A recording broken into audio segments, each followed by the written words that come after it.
नमस्कार दोस्तों, आज के हमारे इस वीडियो में हम आपके लिए एक नन्ही सी चिड़िया की शिवरात्रि व्रत की कथा लेकर आए हैं। एक समय की बात है, शांतिपुर नाम का एक छोटा सा गांव था। उस गांव में एक सेठ और सेठानी रहते थे। सेठ और सेठानी बहुत धनी थे, परंतु दोनों कभी कोई भी पूजा पाठ, दान पुण्य तथा भगवत भक्ति के कार्य नहीं करते थे। एक समय एक नन्ही सी चिड़िया दूर से उड़ती हुई घोंसला बनाने की जगह की तलाश में सेठ और सेठानी के आंगन में आ पहुंची। उनके आंगन में एक बड़ा सा पेड़ लगा था। चिड़िया ने उस पेड़ पर अपना घोंसला बना लिया और वहां रहने लगी। अब वो चिड़िया दाने की तलाश में सेठ और सेठानी की घर की ओर देखने लगी।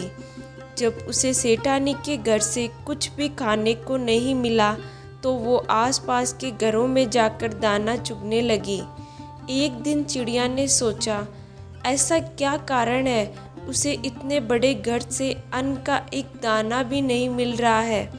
ऐसा सोचकर वो चिड़िया सेठ और सेठानी के घर के छज्जे पर जाकर बैठ गई। वो देखती है सेठ और सेठानी आपस में बातें कर रहे थे। हम क्या करें, हमारे कोई संतान नहीं है।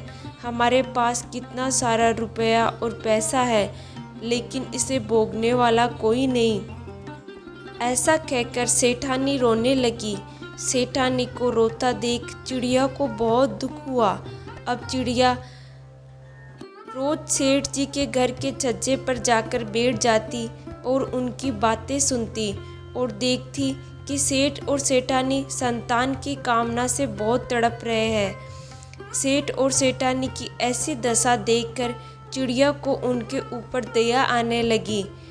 बिना बच्चों के जीवन निवर्त है, निसंतान औरत बहुत दुखी रहती है। मुझे कुछ ऐसा करना चाहिए जिससे इनको संतान की प्राप्ति हो जाए। एक दिन वो चिड़िया मंदिर के आंगन में दाना चुग रही थी।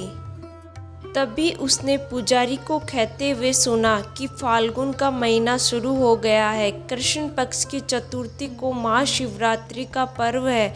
इस दिन भोलेनाथ की सच्ची भक्ति करने से प्रभु प्रसन्न होते हैं और सभी मनोकामनाएं पूर्ण करते हैं। पंडित जी की ऐसी बात सुनकर चिड़िया ने निश्चय कर लिया कि वो सेठानी की संतान प्राप्ति के लिए भोलेनाथ से प्रार्थना करेगी। ऐसा सोचकर चिड़िया ने वहाँ से उड़ान भरी। छोटी सी चिड़िया भूखी प्यासी कई दिनों की यात्रा करती रही और आखिरकार कैलाश पर्वत पर पहुँच गई। कैलाश पर महादेव और माता पार्वती को देखते ही नन्ही सी चिड़िया गिरकर बेहोश हो गई। माता पार्वती ने चिड़िया को उठाया और कहने लगी, चिड़िया तुम्हें क्या परेशानी है, तुम कैलाश पर्वत पर कैसे आई? चिड़िया बोली, हे माता, मैं आपके पास छोटे से गांव में रहती हूँ, जहाँ एक सेठ और सेठानी रहते हैं। जो निसंतान होने के कारण मैं उस सेठानी को संतान के लिए तड़पता हुआ नहीं देख सकती। सेठ सेठानी को संतान की प्राप्ति की कामना से मैं यहाँ कैलाश पर्वत पर आपके पास आई हूँ। चिड़िया की बात सुनकर माता पार्वती ने भोलेनाथ से कहने लगी, स्वामी, सेठ और सेठानी को संतान का योग है या नहीं? तब महादेव बोले, पार्वती जी, सेठ और सेठानी का संतान का योग नहीं है, क्योंकि उन्होंने कभी भी कोई दान पुण्य, पूजा पाठ, भगवत भक्ति नहीं करी, इसलिए वो दोनों संतानहीन है। माता पार्वती बोली, स्वामी, ये छोटी सी चिड़िया इतनी दूर से इन दोनों के लिए आई है, तो इसे खाली हाथ तो नहीं जाने दूंगी। महादेव बोले, पार्वती जी, ये संसार सागर है। इस संसार में हर व्यक्ति किसी न किसी बात से दुखी है। तुम किस किस के दुखों को दूर कर पाओगी? पार्वती जी बोली, स्वामी, ये चिड़िया हमारे पास बहुत दूर से एक आस लेकर आई है, हम इसे खाली हाथ नहीं जाने दे सकते। तब भगवान भोलेनाथ बोले, चिड़िया, तुम्हारी भगवत भक्ति से हम बहुत प्रसन्न हैं। हम तुम्हें वरदान देते हैं कि आज से ठीक 9 महीने बाद सेठानी को एक सुंदर संतान की प्राप्ति होगी, लेकिन संतान प्राप्ति के बाद उन्हें भगवत भक्ति, पूजा पाठ तथा दान पुण्य आदि करना होगा। ऐसा सुनकर चिड़िया बहुत खुश हो गई। भोलेनाथ और माता पार्वती जी का आशीर्वाद लेकर फिर वो वहाँ से चल दी। सेठ जी के घर पूछकर चिड़िया को पता चला कि सेठानी गर्भ से है और 9 महीने बाद सेठानी ने एक सुंदर पुत्र को जन्म दिया। यह देखकर चिड़िया बहुत खुश हुई। अब चिड़िया आंगन में बैठी सेठानी के बच्चों का जो कुछ भी खाता पीता इधर उधर गिरा देता और गिरे हुए खाने को चिड़िया उठाकर खा लेती थी। धीरे धीरे समय बीतता गया और देखते ही देखते सेठानी का पुत्र 5 वर्ष का हो गया।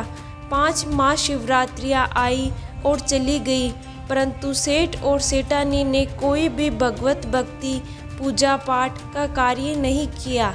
अब चिड़िया को इस बात की चिंता होने लगी। चिड़िया ने सोचा, मुझे कुछ ना कुछ तो करना होगा, क्योंकि इन लोगों को भगवत भक्ति का ज्ञान कराना बहुत ज़रूरी है। अब चिड़िया ने एक बार फिर कैलाश पर्वत की ओर उड़ान भरी। कई दिनों की यात्रा करने के बाद चिड़िया फिर से कैलाश पर्वत पर पहुंची। चिड़िया को देखते ही माता पार्वती बोली, चिड़िया अब क्या परेशानी है? अब तो सेठ और सेठानी को संतान भी मिल गई।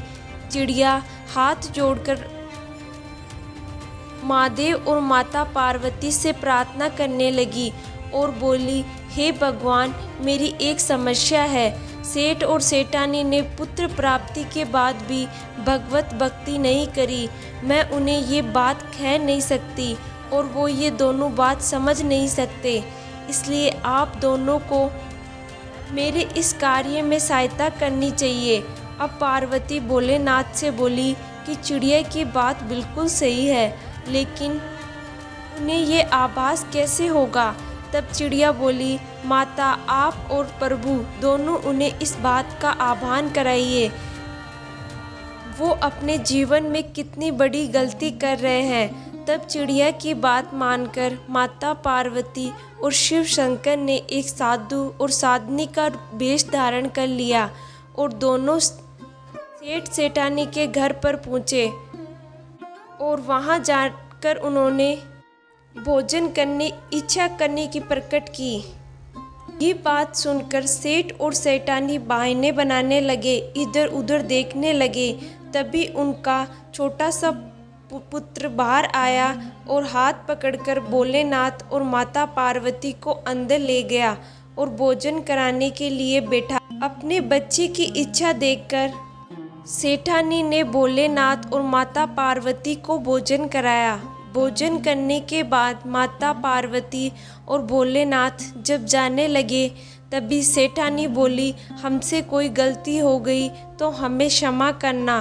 तभी महादेव बोले, गलती तो तुमने बहुत बड़ी करी है। ऐसा सुनकर सेठानी घबरा गई। तब सेठ बोला, साधु बाबा, हमें बताइए कि हमारी क्या गलती है, हमें क्या करना चाहिए।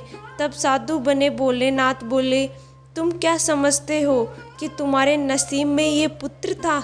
ये तो एक चिड़िया की भक्ति के परिणाम स्वरूप तुम्हें प्राप्त हुआ है। उस चिड़िया ने तुम्हें संतान सुख तो दिलवा दिया, लेकिन भगवत भक्ति का लगाव तुम्हारा नहीं लगा सकी। आज से तुम दोनों पूजा पाठ, दान पुण्य आदि करो, गरीबों को भोजन कराओ और भक्ति में अपना मन लगाओ, जिससे तुम्हारे पुत्र को लंबी आयु प्राप्त होगी। ये सुनकर सेठानी और सेठ को बहुत पछतावा हुआ। अब दोनों के मन में भगवत भक्ति की लौ जल चुकी थी। वो दोनों खूब पूजा पाठ करने लगे और प्रभु का गुणगान करने लगे। फिर एक बार जब भगवान मास की महाशिवरात्रि आई, तो दोनों पति पत्नी ने शिवरात्रि का व्रत किया और पूरी विधि विधान से भोलेनाथ की पूजा की और उनका आशीर्वाद प्राप्त किया। जय भोलेनाथ, जय माता पार्वती। प्लीज़ चैनल को लाइक एंड सब्सक्राइब कीजिए।